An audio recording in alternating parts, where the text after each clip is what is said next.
एक तरफ आजकल यहाँ आधे से ज्यादा बच्चे एस्पिरेंट्स जैसी सीरीज देखकर आईएएस बनने की इंस्पिरेशन ले रहे हैं। ऑनलाइन आईएएस कोचिंग वाली वीडियोस घंटों घंटों देखकर बस चंद सीटों पर अपनी तशरीफ जमाने की जुगत में ठेलम ठेल मचाए हुए हैं। वही फिल्म 10वीं में एक काल्पनिक राज्य हरित प्रदेश के मुख्यमंत्री गंगाराम चौधरी अपने आईएएस सेक्रेटरी के मुंह पर बेइज्जती करते हुए उसे टॉपर टूपर ऑलमोस्ट लूजर बुलाते हैं और फिल्म देख रही ऑडियंस को वही पुरानी कहावत याद दिलाते हैं कि देखो बेटा, पढ़ोगे लिखोगे तो होगे खराब, राजनीति में कूदोगे तो होगे नवाब। बाद में यही गंगाराम चौधरी जो आईएएस और पॉलिटिशियन में फर्क समझा रहे थे, जेल जाते ही अचानक से पढ़ाई की रट लगाने लगते हैं। वैसे शुरुआत में तो हमारी ईमानदार पुलिस उनकी आवभगत में कोई कसर नहीं छोड़ती, आखिर नेताजी जो ठहरे। लेकिन बाद में कड़क लेडी ऑफिसर के आने के बाद उनसे पोशम पा खिलवाया जाता है और कहा जाता है कि बेटा, जेल की रोटी खानी पड़ेगी, जेल का पानी पीना पड़ेगा। और कुर्सी का खेल खेलने वाले नेताजी को कुर्सी पर बैठने की बजाय एक आम कैदी की तरह, एक आम कारीगर की तरह कुर्सी ही बनानी पड़ेगी। कुर्सी पर ठाठ से बैठने वाले मुख्यमंत्री जी जब कुर्सी बनाते हुए सोशल मीडिया पर वायरल हो जाते हैं, तब उनकी चौधराहट को ठेस पहुंचती है और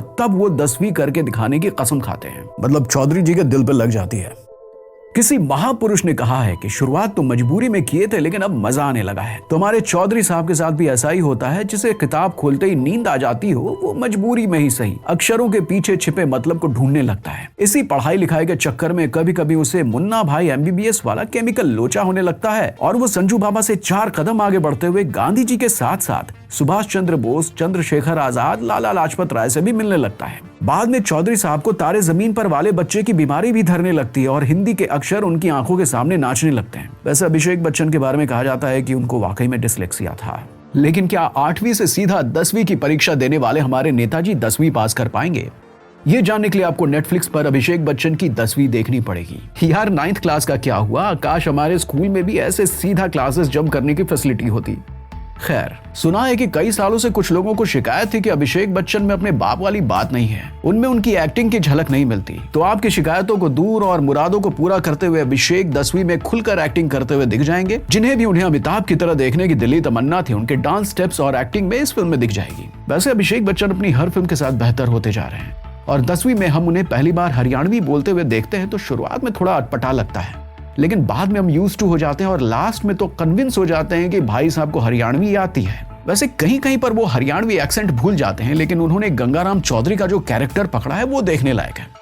अभिषेक भैया बड़े पर्दे पर ना सही, लेकिन ओटीटी के राजा बनते जा रहे हैं। लूडो, बॉब बिस्वास और द बिग बुल के बाद ये उनकी लेटेस्ट ओटीटी रिलीज है। छा गए अभिषेक भैया। लेकिन उनके साथ देखने लायक है निम्रत कौर, जो उनकी भैंस चराने वाली पत्नी बिमला देवी चौधरी बनी हुई है। निम्रत बिल्कुल ठेठ गांव वाली लग रही हैं और जब जब वो आती हैं थोड़ी सी हंसी के साथ आपकी नजरें स्क्रीन पर ठहर जाती हैं। फिल्म में performance wise Nimrat is the best among the 3 actors. She has really surprised me. From Kumar Sanu's album तेरा मेरा प्यार से लेकर बिमला देवी चौधरी तक उन्होंने काफी लंबा सफर तय किया है। अब जब तारीफें ही चल रही हैं तो यामी मैम को क्यों पीछे छोड़ा जाए। एक स्ट्रिक्ट पुलिस ऑफिसर के रोल में शी इज लुकिंग गुड, लेकिन फिल्म के आखिर कुछ सीन्स में वो बेहतर दिख सकती थी। भाइयों में क्या प्रोटोकॉल, जब दिल में लगा हो फेविकॉल, मॉल बनेगा तो माल मिलेगा, स्कूल मिलेगा तो बेरोजगार मिलेगा।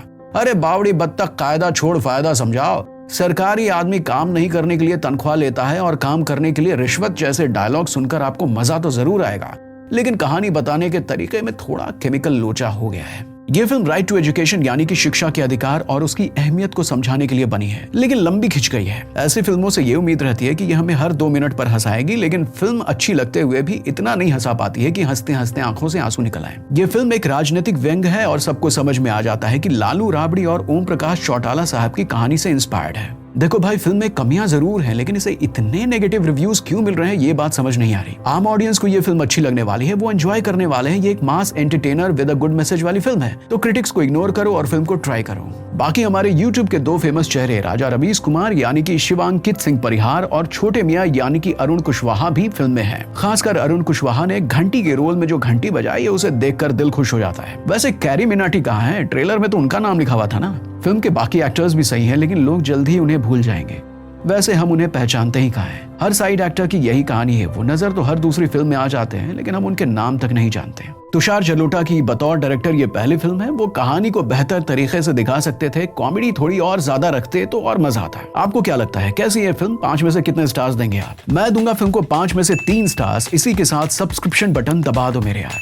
हमें डीएम करने के लिए इंस्टा पर भी फॉलो करें। कमेंट सेक्शन खुला है, लोकतंत्र है, अभिव्यक्त करें। अपना ख्याल रखें। खुश रहें। और बगल में बीस्ट का ट्रेलर रिव्यू दिया गया है, इसमें कुवैत के बाद तमिलनाडु में फिल्म पर बैन लगाने के बारे में बताया गया है, इसे भी देख लें। और ऊपर दिया गया है प्लेलिस्ट, इस पर क्लिक करें और बैक टू बैक सारे वीडियोस देखें, हमें ग्रो करने में मदद करें। Thank you.